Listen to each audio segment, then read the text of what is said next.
El libro de Urantia, documento 161. Las conversaciones ulteriores con Rodán. El domingo 25 de septiembre del año 29 después de Jesucristo, los apóstoles y los evangelistas se reunieron en Magadán. Esa tarde, después de una larga conferencia con sus asociados, Jesús sorprendió a todos anunciando que, temprano al día siguiente, él y los 12 apóstoles partirían para Jerusalén para asistir a la fiesta de los tabernáculos. Ordenó que los evangelistas visitaran a los creyentes en Galilea y que el cuerpo de mujeres regresara por un tiempo a Betsaida. Cuando llegó la hora de partir para Jerusalén, Natanael y Tomás aún estaban en medio de sus diálogos con Rodán de Alejandría y solicitaron el permiso del maestro para quedarse en Magadán por unos días. Así pues, mientras Jesús y los 10 partieron rumbo a Jerusalén, Natanael y Tomás estaban ocupados en un intenso debate con Rodán. La semana anterior, durante la cual Rodán había expuesto su filosofía, Tomás y Natanael se habían turnado para presentar el Evangelio del Reino al filósofo griego. Rodán descubrió que había sido bien instruido en las enseñanzas de Jesús por uno de sus anteriores apóstoles de Juan el Bautista, que había sido su maestro en Alejandría. 1. La personalidad de Dios. Había un asunto sobre el cual Rodán y los 2 apóstoles no tenían la misma opinión, y ese era el de la personalidad de Dios. Rodán aceptó prontamente todo lo que se le explicó sobre los atributos de Dios, pero sostenía que el Padre en el cielo no puede ser una persona concebida como concibe el hombre la personalidad. Aunque los apóstoles tropezaban con dificultades al tratar de probar que Dios es una persona, Rodán encontraba aún más difícil probar que no es una persona. Rodán sostenía que el hecho de la personalidad consiste en el hecho coexistente de la comunicación plena y mutua entre seres del mismo nivel, seres que son capaces de comprenderse. Dijo Rodán, para ser una persona, Dios debe poseer símbolos de comunicación espiritual que le permitan ser plenamente comprendido por los que entran en contacto con él. Pero, puesto que Dios es infinito y eterno, el creador de todos los seres, se desprende que, en cuanto a seres del mismo nivel, Dios está solo en el universo. No hay nadie que esté a su nivel, no hay nadie con quien él pueda comunicarse de igual a igual.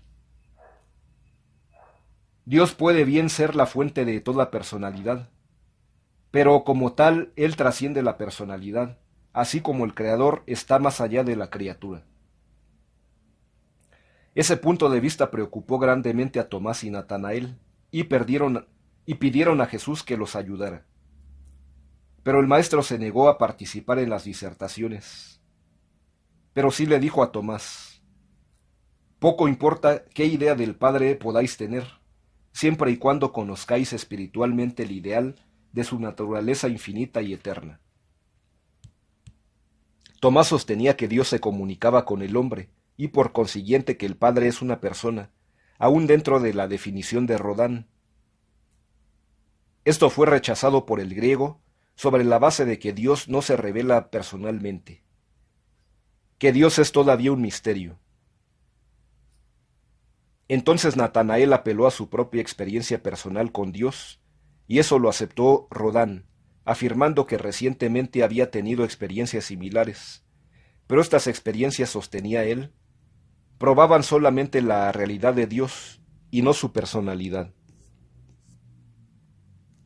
Para el lunes por la noche, Tomás se rindió, pero el martes por la noche Natanael había convencido a Rodán de que creyera en la personalidad del Padre, y había conseguido cambiar la opinión del griego mediante los siguientes pasos de razonamiento. 1.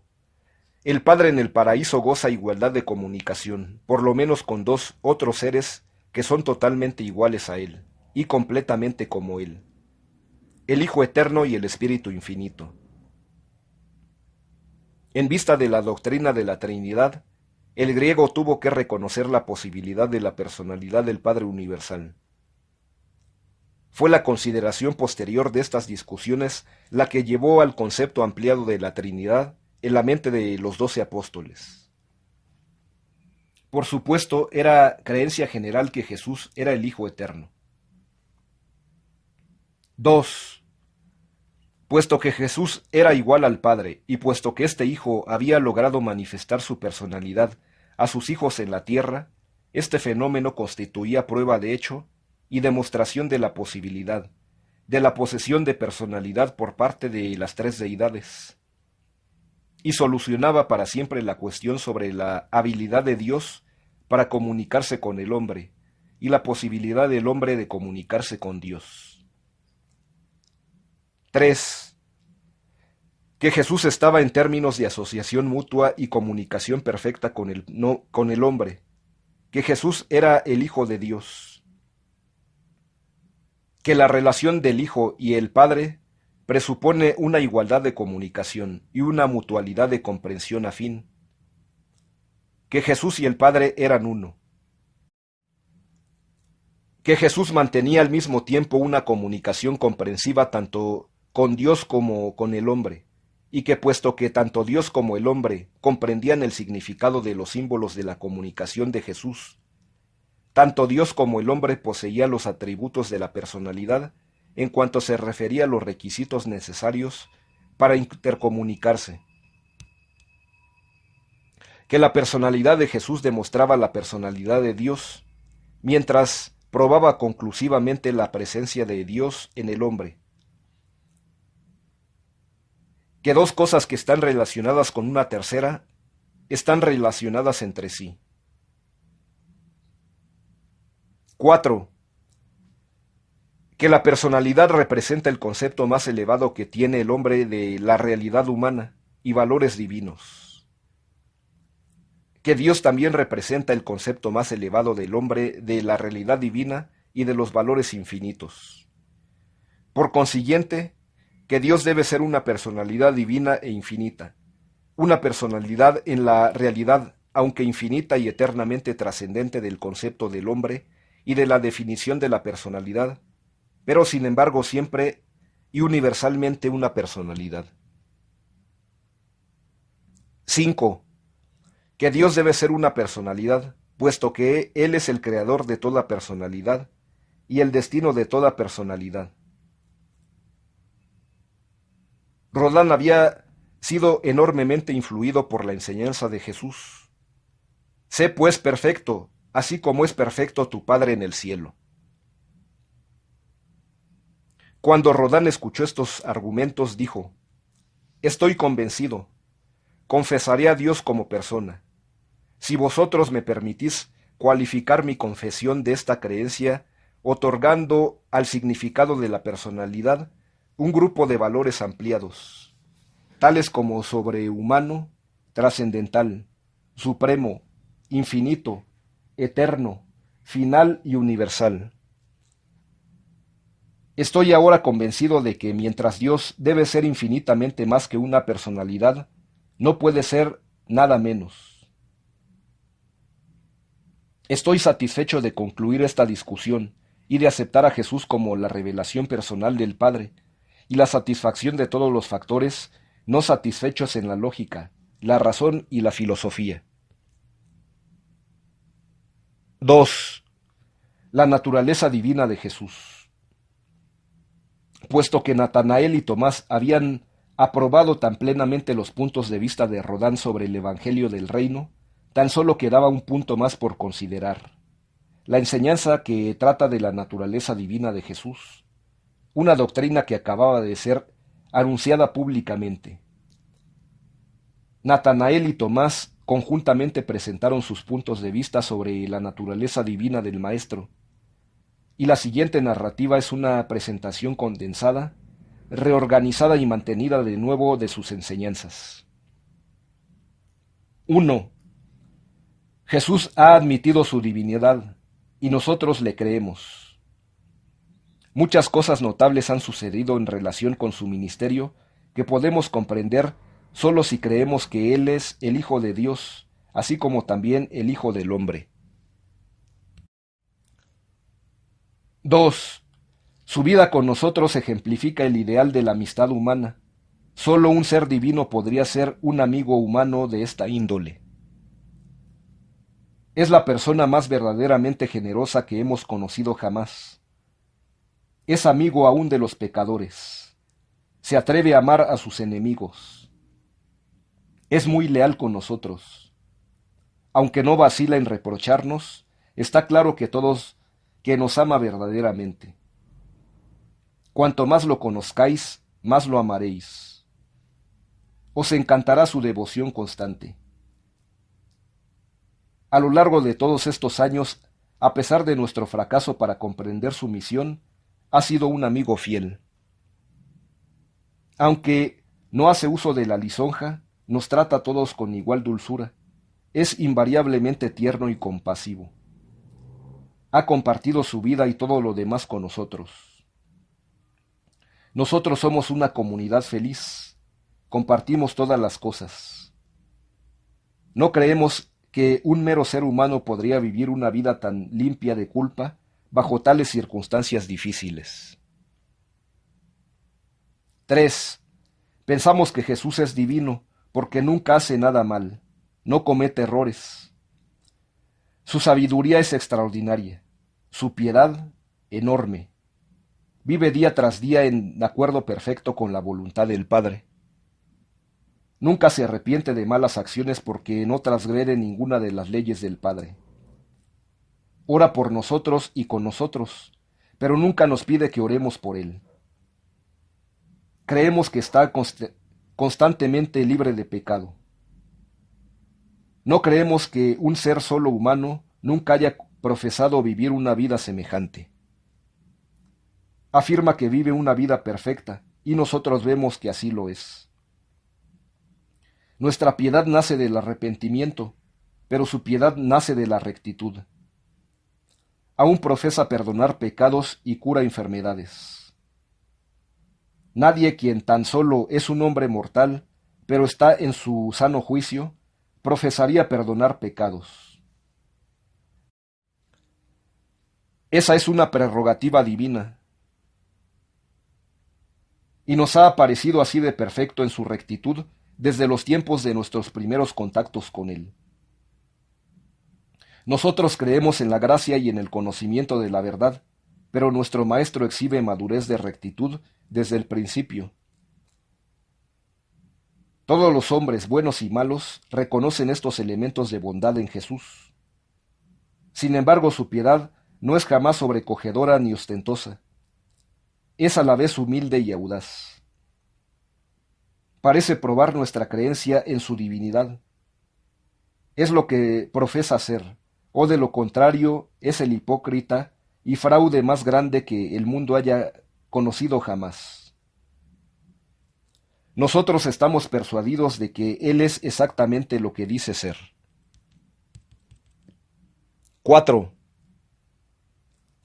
La singularidad de su carácter y la perfección de su control emocional nos convence de que es una combinación de humanidad y divinidad. Responde infaliblemente al espectáculo de la necesidad humana. El sufrimiento no deja nunca de conmoverlo. Su compasión se despierta del mismo modo por el sufrimiento físico, la angustia mental o la pesadumbre espiritual. Reconoce rápidamente y con generosidad la presencia de la fe o cualquier otra gracia en sus semejantes. Es tan justo y recto y al mismo tiempo tan misericordioso y considerado. Se apena por la obstinación espiritual de la gente y se regocija cuando ellos consienten en ver la luz de la verdad. 5. Parece conocer los pensamientos de la mente de los hombres y comprender los anhelos de su corazón. Es siempre comprensivo con nuestros espíritus atribulados. Parece poseer todas nuestras emociones humanas, pero magníficamente glorificadas. Ama poderosamente la bondad e igualmente odia el pecado.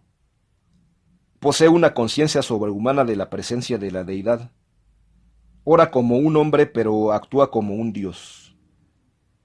Parece conocer las cosas de antemano. Aún ahora se atreve a hablar de su muerte, una referencia mística a su futura glorificación. Aunque es tierno, también es valiente y valeroso. Nunca vacila en el cumplimiento de su deber. 6. Constantemente nos impresiona el fenómeno de su conocimiento sobrehumano. Casi no pasa un día en que no trascienda alguna cosa que revela que el maestro sabe lo que está ocurriendo lejos de su inmediata presencia. También parece saber de los pensamientos de sus asociados. Indudablemente comulga con las personalidades celestiales. Indudablemente vive en un plano espiritual muy por encima del resto de nosotros. Todo parece estar abierto a su comprensión singular. Nos hace preguntas para estimularnos, no para obtener información. 7. Recientemente el maestro no ha vacilado en afirmar su sobrehumanidad. Desde el día de nuestra ordenación como apóstoles hasta los tiempos recientes, no ha negado nunca que proviene del Padre en el cielo. Habla con la autoridad de un maestro divino.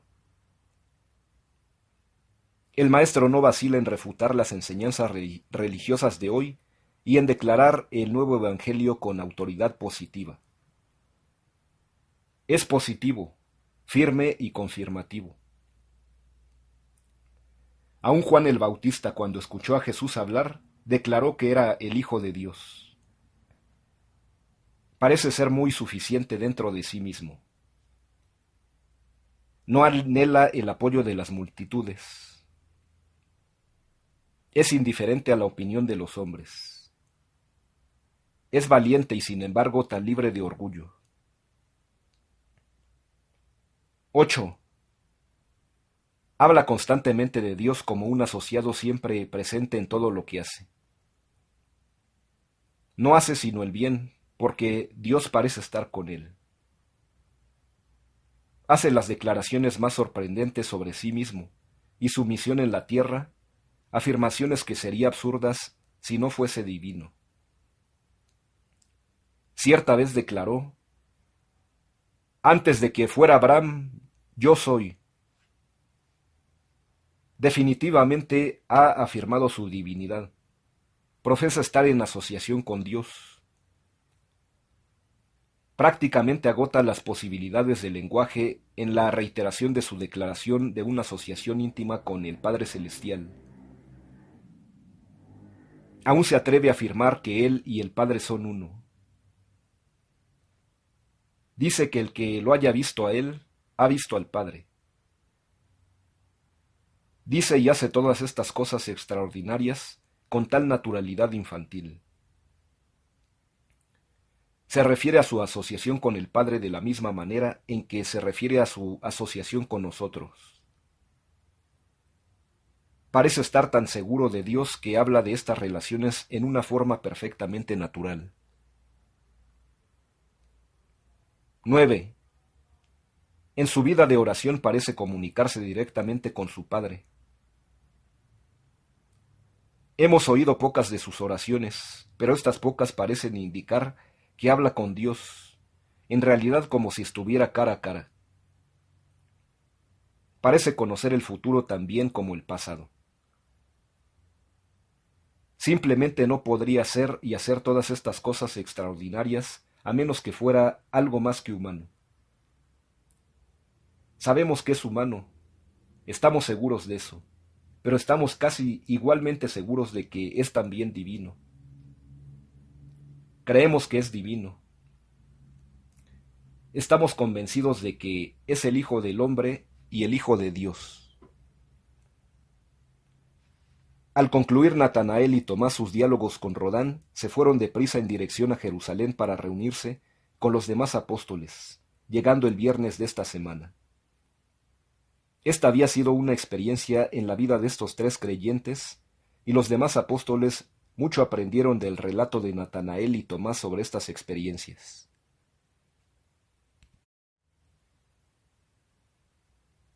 Rodán regresó a Alejandría, donde enseñó largamente su filosofía en la escuela de Meganta.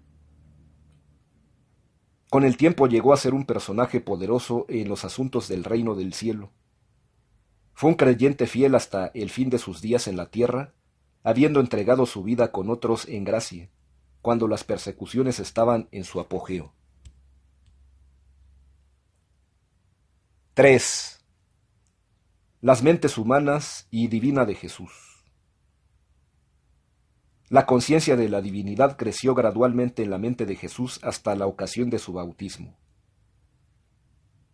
Después de hacerse plenamente autoconsciente de su naturaleza divina, de su existencia prehumana y de sus prerrogativas universales, parece haber poseído el poder de limitar en forma variada la conciencia humana de su divinidad. Nos parece que desde el bautismo hasta la crucifixión era enteramente potestativo para Jesús depender sólo de su mente humana, o utilizar el conocimiento tanto de su mente humana como de la divina. Por momentos parecía estar solamente la información que albergaba su intelecto humano. En otras ocasiones parecía actuar con tal plenitud de conocimiento y sabiduría que tan solo la utilización del contenido sobrehumano de su conciencia divina podía originarlo. Podemos comprender su actuación singular solo si aceptamos la teoría de que podía, según su voluntad, autolimitar la conciencia inherente de su divinidad. Tenemos pleno conocimiento de que él frecuentemente ocultaba de sus asociados su preconocimiento de los acontecimientos y que tenía conciencia de la naturaleza de los pensamientos y planteamientos de ellos. Comprendemos que no deseaba que sus seguidores supieran demasiado, que era capaz de discernir sus pensamientos y de penetrar sus planes. No deseaba trascender demasiado el concepto de lo humano, tal como se cobijaba en la mente de sus apóstoles y discípulos. Nos resulta imposible diferenciar entre su práctica de autolimitación de la conciencia divina y la técnica que aplicaba para ocultar su preconocimiento y discernimiento del pensamiento de sus asociados humanos. Estamos convencidos de que usó ambas técnicas, pero no siempre podemos, en cada caso en particular, especificar qué método pudo haber empleado. Frecuentemente lo observamos actuar únicamente con el contenido humano de la conciencia. Luego, lo contemplábamos en conferencia con los dirigentes de las huestes celestiales del universo y discernimos el funcionamiento indudable de su mente divina. Aún más, en ocasiones casi innumerables, presenciamos el funcionamiento de la personalidad combinada del hombre y de Dios, tal como era activada por la unión aparentemente perfecta de la mente humana y la divina. Este es el límite de nuestro conocimiento sobre estos fenómenos. Realmente no conocemos la plena verdad sobre este misterio.